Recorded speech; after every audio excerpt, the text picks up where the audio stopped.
Assalamualaikum warahmatullahi wabarakatuh. Masyarakat Sumatera Barat yang kami cintai, saya Mahildi Ansarullah, Gubernur Sumatera Barat,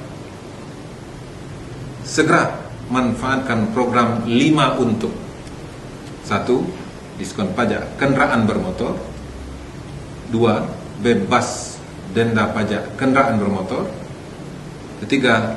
Bebas bea balik nama kendaraan bermotor, 4. Bebas denda bea balik nama kendaraan bermotor. Yang kelima, bebas pajak progresif atas kepemilikan satu keluarga. Jangan lupa, jangan lewatkan kesempatan ini.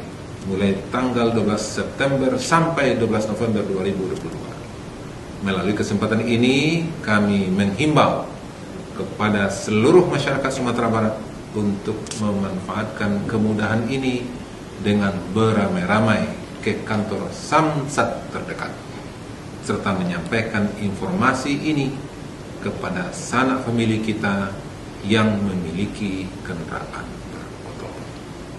Assalamualaikum warahmatullahi wabarakatuh.